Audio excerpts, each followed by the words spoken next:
Welcome back into a Wednesday edition of Birds 365. Joined now by Mike Gill from 97.3 ESPN, the best sports show down the shore in South Jersey. Mike, how you doing, man? Welcome to the show.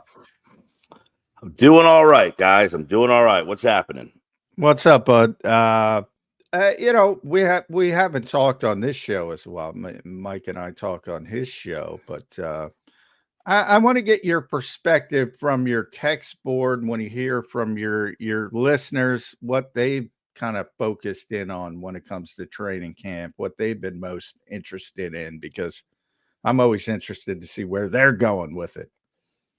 That's a good question because it's kind of been all over the map. We put it out there of what stories so far, and I thought a lot was going to be centered around, the things that we kind of look at, right? The secondary, what's going on with that cornerback room. Everybody wants to know about the rookies, how much Quinyon Mitchell is going to play. But a lot of questions are coming in about Barkley and how they're using him and what part of the offense he's going to be. That turned into a big topic of conversation on Monday's show about Saquon Barkley and how he's fitting in, based on one of the comments that Sirianni said the other day about how much command he's shown of the offense. Jalen Hurts, intermediate throws, downfield throws, but then he kind of said shuffling his feet and throwing the ball to Saquon and Gainwell, and that kind of sparked the conversation of everybody loves the conversation for some reason, John, of throwing the ball to the running back and how much that's going to be a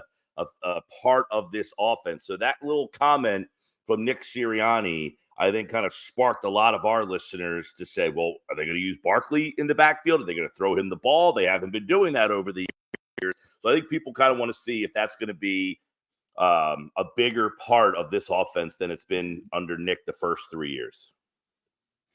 Yeah, that's interesting because it from the perspective of throwing the ball to the backs and Saquon as a whole, for the fans at training camp, Mike, it's been, he gets the most cheers. It's interesting because, there was a little bit, they were doing a ton of red zone work yesterday. There was 6 touchdowns because, you're always pounding the ball in the end zone. You have some good plays, bad plays, a lot of touchdowns. His touchdown got the biggest cheer. It was a little run up the middle, nice play. But, it was like Jim Brown was out there. It's interesting that the dynamic that the fans have. They are really excited about Saquon Barkley. Hey, look, you spent a lot of money on a piece. The interesting part is I think fans liked Miles and wanted him to be a bigger part of the offense. And then you go back and look, Miles Sanders had 1,200 yards and 11 touchdowns the Super Bowl season for them. That's a huge year. I mean, 1,200 yards and 11 touchdowns is a monster year. So I guess, you go back to Miles' first year, he had 50 catches and 63 targets. He was a guy that could have been an all-around back. They just don't use their back like that. So I think the Eagles fans might be saying, if you put this kind of investment, Miles, you didn't want to pay. You bought Swift here and, let him walk to bring Barkley in and paid Barkley a lot. I guess the notion is you want a bigger role for this guy than those two guys have. But you go back and look at the production that Miles had and massive Swift had last year. Right. Yeah. You had a lot of production from that position. So because you paid more now for that position, are you going to put more of a focus on even more production from that position?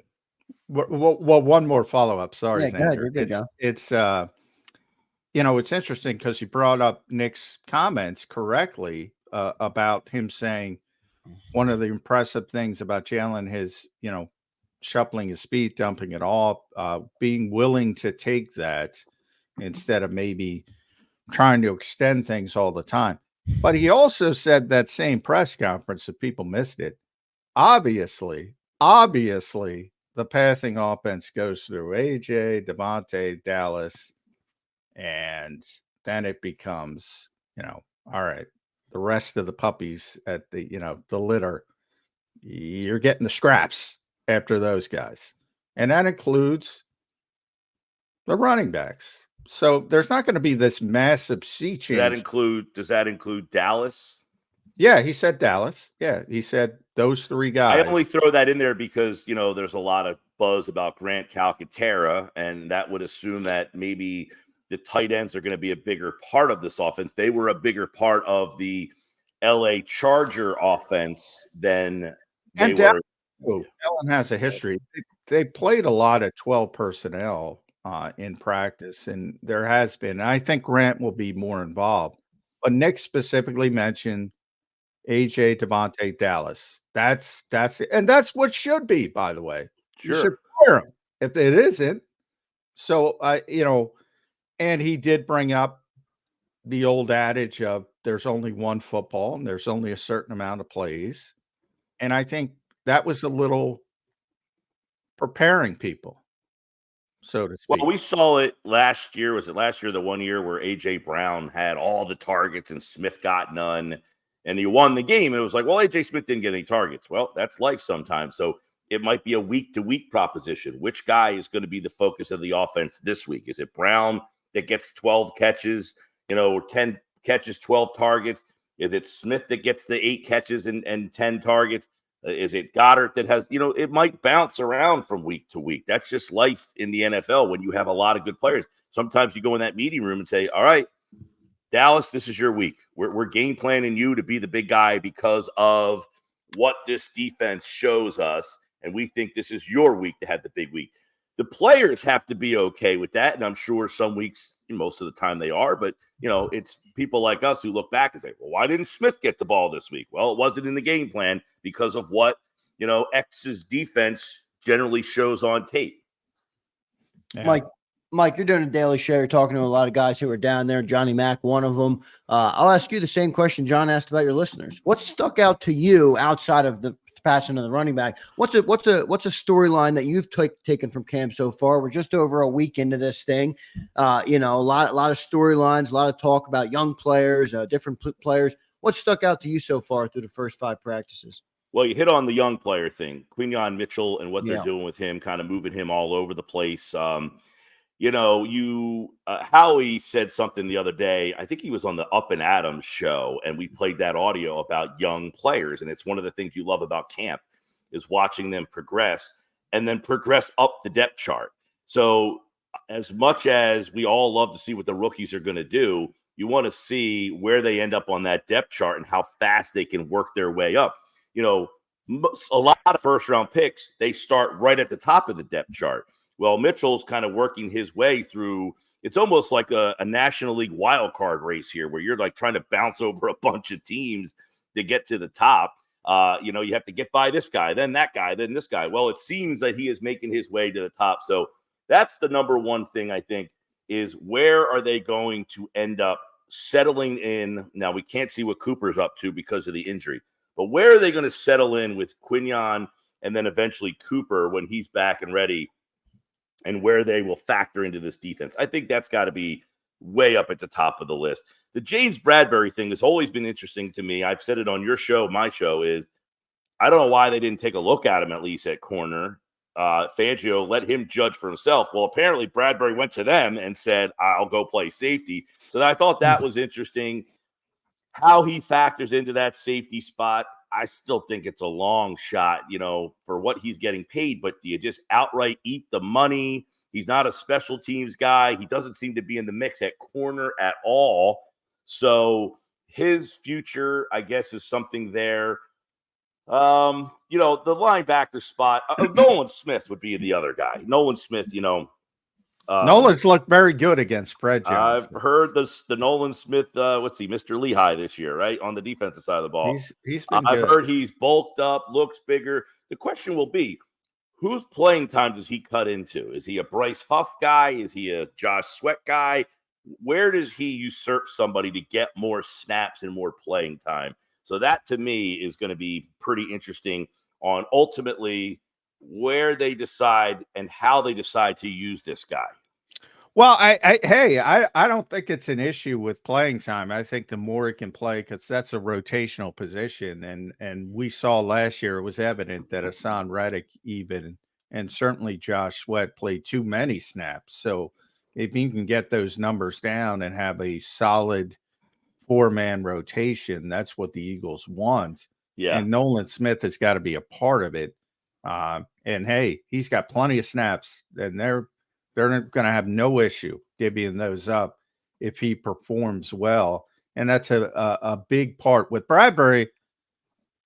Yeah, I'm glad you brought that up because he hasn't taken one special team snap. He's not playing special teams. Here's my concern with Bradberry, and he hasn't played corner at all. But Vic said he's going to play some corner for us. I think the presumption that they know he can play corner, so they could say, well, they know he can play corner, but I don't know, maybe you're down there and can see the speed and everything. Is he just evidently not in the same class? This was a guy who was a second-team All-Pro player 2 years ago. No, I said I get it. Guys go from here to here pretty quick at age in the NFL. But did he have a down year, which he admitted last year? I know I didn't play well, but was that because of deteriorating play, or did he not fit what they were asking? There was a lot of reporting in there that he didn't quite like the way they were using him. So I would have at least liked to see, can I get another Pro Bowl, not even an all-pro level season out of this guy while I'm paying him? That's all. If I'm running the organization for what I paid him, I want to at least see if he can do it. And if not, then I change course. Now, I do like I say with Mekhi Becton, I got this massive man. I would have plopped him at right guard from day one and just say, you're taking every snap there because you've never done it before. Go get the experience. I'm not going to bounce you from left to here to there. Go win a position. You're the most talented guy we got. Go win it. In that instance, I can understand just locking a guy into one position. But with the Bradberry thing, I don't know. Do they really think that he could go play safety at day one at camp and then be a safety that helps him? I can't imagine that. That's why I said at least give him the shot to see if he has anything left at corner. And then if you want to say, we tried you, these guys have passed you, go play safety, and then we'll figure out what to do with you after that. But I don't know. Well, the problem is, if you heard James, I was with you. I said all off season, Xander can attest to this. I was like, I think he's a perfect fit for Vic Fangio. He's a zone corner. Right there with you. Yep. Yeah. And speed has never been a big part of his game anyway. So when you talk about guys dropping off the table, it's generally because they lose a step. Well, he never had the step to begin with. He's always been a slower zone corner from that perspective. So I thought, yeah, he could have a bounce back year with Vic Fangio. But then they drafted Quinyon Mitchell and Cooper DeJean. And at that point it becomes, and that's why James said, well, look what they did. And they also brought in Rodgers. So he's like, if I'm going to have a role, I'm going to have to do something else. And that's the decision from his perspective. Here's my problem from Howie's perspective by kicking the can down the road. When you started, and James wasn't here for the OTAs, the voluntary stuff, and he got hurt at the start of minicamp. So he didn't do anything in the spring. And the second team safeties were Tristan McCullum and Mekhi Gardner. Very young players. Maybe they have an upside. Maybe they don't. Only the Eagles know what they really believe about these players. But now they've been kicked to the third team because they're playing Bradberry and Devontae Maddox as the second team safeties. So you're taken away. And for those who have never been to a football practice, the first team gets the most reps. The second team gets pretty significant reps. The third team, it's like being the fourth receiver on the Eagles. You get scraps. You don't get a lot of reps. And the young players are getting reps taken away. So this whole thing is about the whole concept, by the way, that's a whole nother topic, which I don't understand. Why they don't have the third team and fourth team guys go on another field and mirror what's going on the main field so that they are getting the reps. But boy, you're making things more difficult for me, Mike. Keep that to yourself. Yeah, you can't watch 7 fields at once. No, I agree with you, by the way. But I'm glad they don't. But they don't. they have developmental periods, and that's for the lower level guys, but we're talking very few reps. And that to me doesn't make sense if your ultimate goal, and let's be honest, I think the ultimate goal is to trade James if Howie was taking truth serum and to get a conditional day 3 pick. Is that worth it? Is that worth taking away from guys who could help you for 3-4 years if you develop them correctly? I think this is a rare mistake from Howie Roseman. You drafted Quinyon Mitchell and Cooper DeJean for a reason. They're going to play. Isaiah Rodgers is going to play. James ain't going to play at corner. Can't help you on special teams. I don't think the juice is worth the squeeze, Mike. Yeah, the whole Bradberry thing has been perplexing from the start. And I guess there's an element of, hey, we paid this guy. We got to try to figure out something to do with them. We don't want to eat the salary if we don't have to. So we'll try to see if there's any value there by moving him to safety and maybe take some calls on him. You're right. I mean, it just doesn't make a lot of sense, and I guess James, they picked up Bradberry in a year that he was coming off not having a great year. New York basically did the same thing, like, go find another job after he had a really, really good year in New York. Yeah. So he did the same thing at Carolina. He's got a history of good year, bad year. He's like a baseball reliever. Well, guess what? Exactly. Well, it's like anything in sports. You do something well, they study you on tape, they make the adjustment, you have to adjust back, and yada, yada. Here we go with the ping pong game. The greats make the adjustments, the pretty goods, sometimes. He's been really good and then not so good.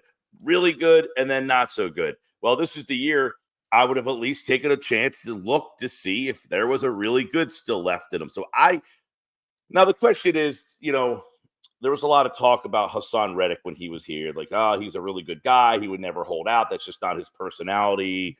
And now he's holding out in with the Jets. James Bradberry is, by all accounts, a pretty good guy, well-respected guy. Did the Eagles just say, and he'd go to them and say, guys, I can see the writing on the wall. You drafted 2 guys. Give me a shot to go play another position. And they just acquiesced? Pretty much. Yeah. I mean, yeah, Big said, The times that, the Eagles and Howie have made mistakes in their past. Look, I like Roseman. I've never been a Roseman hater. He makes mistakes. Everybody does. It's a tough job in the NFL. I think what makes Howie separates him is he's allowed to make mistakes. Other GMs, they can't make mistakes because you're going to get fired, and that's no way to do a job. Roseman's going to make mistakes. He has made mistakes. And some of the mistakes he has made, is being a little loyal to guys, maybe longer than they should, extending players when they didn't have to. The Alshon Jeffrey obviously is the one contract that really comes to mind. But, sometimes they've hung on to like a Jason Peters too long. And there's various accounts after they used to never do that, right? The Andy Reid era. Well, Joe Banner was more right. You were gone, but right. Roseman has admitted in the past, hey, we thought we had a window, so maybe we hung on to some guys too long, and that was a mistake that we made. He signs Bradberry to this big deal. In part, my recollection, John, and you probably have more reporting on this than I would, but they offered C.J. Gardner-Johnson the deal. Gardner-Johnson balks, so then they go to plan B and go get Bradberry and bring him back and say, instead of losing the secondary, we'll bring Bradberry back. And that kind of backfires on them. Now, if this is the way this is all playing out. Yeah, that their original plan was that they were going to keep 2 of the 3. Because remember, Slay, although he was under contract, the guaranteed money was done. They were going to have to make an adjustment. So they came into the process thinking they'd get Slay and CJ back and they'd lose James in free agency.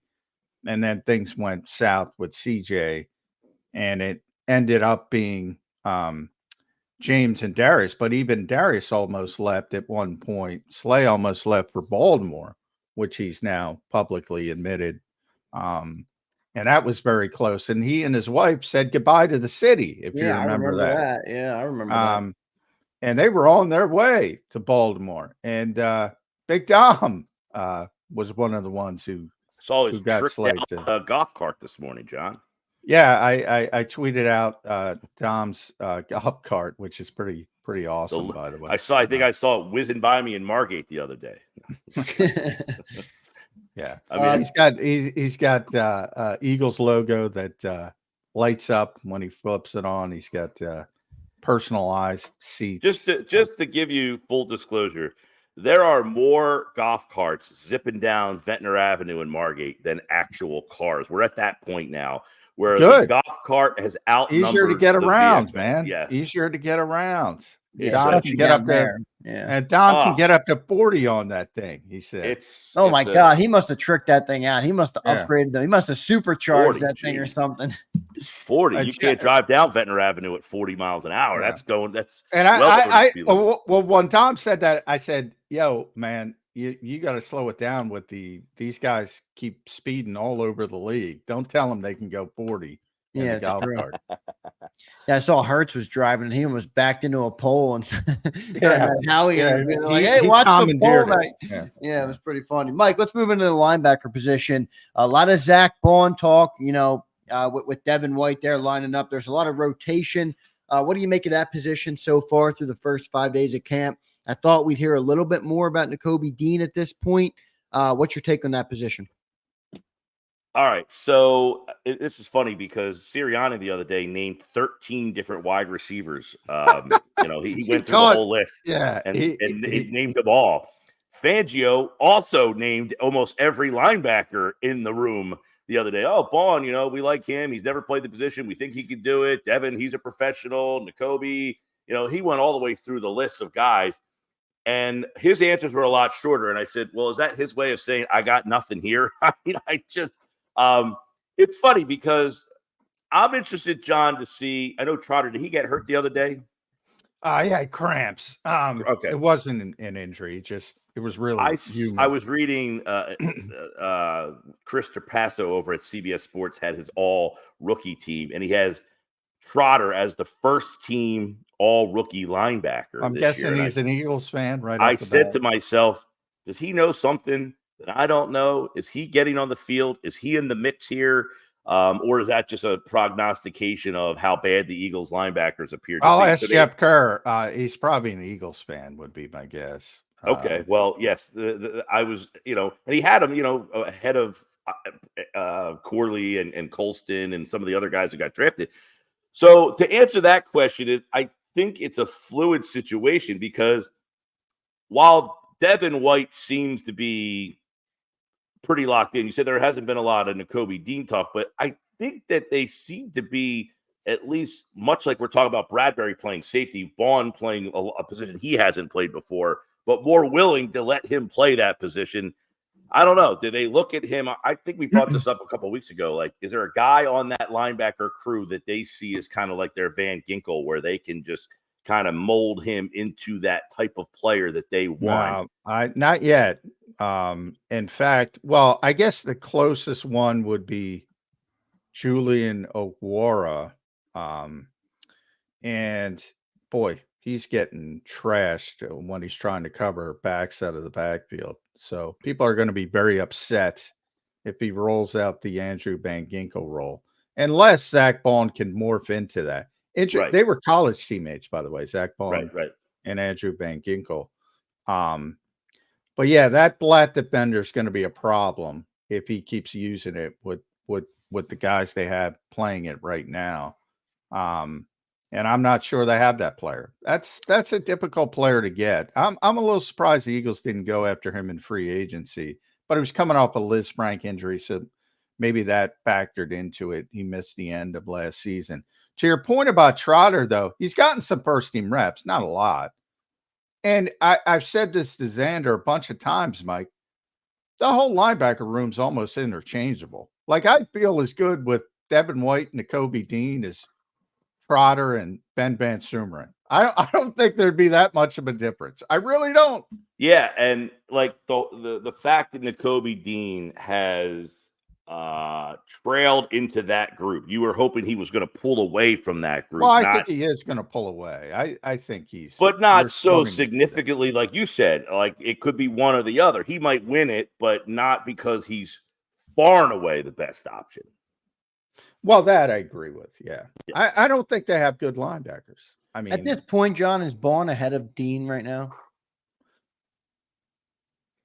it's technically, again, it depends how they've had 5 practices. All 5 practices have started with Devin White and Zach Bond as the starting linebackers. But the Kobe's, then they go to 7-on-7s, and it's Devin White and Nakobe Dean.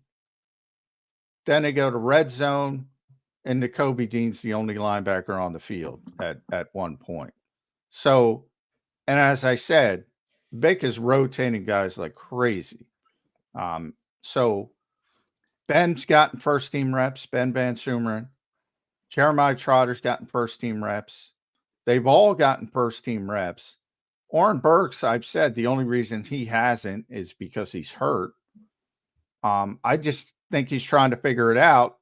With the exception of Devin White, he seems to believe that Devin White is going to be the guy, the best linebacker on the team, which is a concern to me, Mike. But well, Fangio said the other day, if I have young players, I'll play them if they're the best players out there. Do we trust him on that? Or is that just no, yeah, hyperbole there. He's a play the best player guy. Okay, so then, but Ben Van Sumeren and Zach Bond are the best 2, they'll be the 2 out there. Yeah, it wouldn't surprise me in week 6. When they see the poor run. Jeremiah Trotter. I don't think it's going to happen week 1, but it wouldn't be if it happened during the season. Wouldn't surprise me at all. Yeah. Do you see Jeremiah Trotter as a guy that can play at this level right away? He's very instinctive. That's a positive. He's undersized. He's a lot like Nakobe Dean. Very instinctive player, undersized. Is he going to be able to hold up? He's not the best athlete in the world. They're very redundant almost. So he's less. I guess I brought that question into the mix because TJ Edwards was a really good college linebacker, didn't test well, so doesn't get drafted, but had the instinctual ability and turned into a really good linebacker, even though he didn't have the well, I'd say it's very similar from an instinct standpoint. The only difference is TJ was really big. TJ was big guy. 242 and remade his body, and he was a monster, and he is a monster now. Those guys are undersized, so that to me would be the biggest difference. But they're very instinctive, both of them. Got it. And that's why I'm a little surprised that to then go back to your original question, Xander, very fluid, still think that needs upgrade, right? Yeah. At Mike Gill show, I know you got a hard out at 9. So everybody, if you're local, because we have a lot of non-local listeners, but if you're local and you're heading for a respite down the shore, or listen to it on the app, 97.3 ESPN, the Sports Bash, 2 to 6, Mike Gill, best in the biz as far as I'm concerned. One last quick one, Mike. If I told you, Ed Kratz and I do top 25 Eagles every year, just pure football players. This year's A.J. Brown, which I think is pretty apparent. If I told you this time next year, Ed and I are doing this list, it's going to be Jaylen Carter. Think I'm crazy, or you think it's a possibility? Oh, it's a possibility. Yeah, no doubt. And I think for this team to be a Super Bowl level team, he should be in the conversation for the top 2. At the end of the year, you would say this team made it to the Super Bowl or won the Super Bowl, and Jaylen Carter was the best player on the defense. I think for this defense to be that level of defense, he has to be that level of player, because I don't know that they have another guy on the defense. We always talked about back when the Eagles, Fletcher Cox was a younger player, and you would say, if you're the offensive coordinator for the team playing the Eagles, who's the guy that you're game planning for? Okay, 91 is right there. We got to figure out what to do with him. 98 has to become that player. They have to say, there's 98. What are we doing to stop him on this play? And if he doesn't make that jump, who's that guy on this team? Is Bryce Huff a guy that the other team, you might have to game plan him in certain spots, but not every play. 98, pretty much every play, you have to find where he is and what he's doing. So, yeah, it's A.J. Brown, definitively number one. And if Jaylen Carter's in that conversation, the Eagles had a really good year. I would agree with that for sure. Mike, thanks for joining the show, man. I know you got a heart out. We appreciate you being here. We'll talk to you next week. All right, Mike? All right, see you guys. Thanks, Mike. Mike Gill joining us on Birds 365. Good stuff from Mike Gill. Good to get another perspective. Good breakdown of the defense through and through. Pretty much got to every position group there almost on the defense, and I thought Mike brought some good perspective. John, if you're telling me that Jaylen Carter might be the number one player, he'd have to have an all-pro season this year without a doubt, right? Yeah, I think he's that kind of player. I think he's the most gifted football player on the Eagles. And I think he will be number one on this roster sooner rather than later. You know, there's some concerns, maturity concerns, conditioning concerns. We talked about there's a reason he was the 9th pick in the draft and not the number 1 pick. But from just a pure physical talent perspective, he already is the most talented football player on the Eagles already today. Really? You think over AJ? Yeah, today. He's the most talented. That's pretty big comment there, John. I mean, I get what you're saying from a raw talent perspective, but when I view AJ Brown, I think he's the guy that's like, he's got some crazy raw talent. But if you're telling me Jaylen Carter, you think is more raw talent, that's pretty wild statement. Yeah, I don't even think it's that close, to be honest. Really? And people that listen to the show should know how much I respect AJ Brown. Yeah, who's a great player, and I put him number 1. And I've said he's the best. I've been on that ground floor that he's been the best player on the Eagles for essentially 2 years. And he's great. But Jaylen is, again, we're talking about a guy that if he didn't have the issues in Georgia, and they were significant issues, so I'm not trying to dismiss them, but if he did not have the issues, would have been in the conversation and likely would have been the number 1 overall pick in the NFL draft as a and imagine as a defensive tackle over a quarterback in this era. When's the last time a defensive tackle was taken 1 overall? That's the kind of talent he has. And, if you look at Aaron Donald, and I don't like to compare anybody to Aaron Donald, who is, I believe, 13th, but Aaron's undersized. So very small defensive tackle. And that's why he fell a little bit in the draft. And I always pat myself on the back because I called him the best player in that draft coming up to the draft. And I got one right for once. But with Jaylen Carter, he's huge. And the way he moves at his size is just doesn't happen every day. Like the Eagles just lost a potential Hall of Fame player, and I think should be a Hall of Fame player at defensive tackle in Fletcher Cox. And as Mike just pointed out, I tell the story all the time. Every conference call we had with an opposing coach when we talked about the defense, got to block 91 and 55, 91 and 55, 91 and 55. 91 was always first. Jaylen Carter's got more talent than Fletcher Cox. And Fletcher would be the first to tell you that.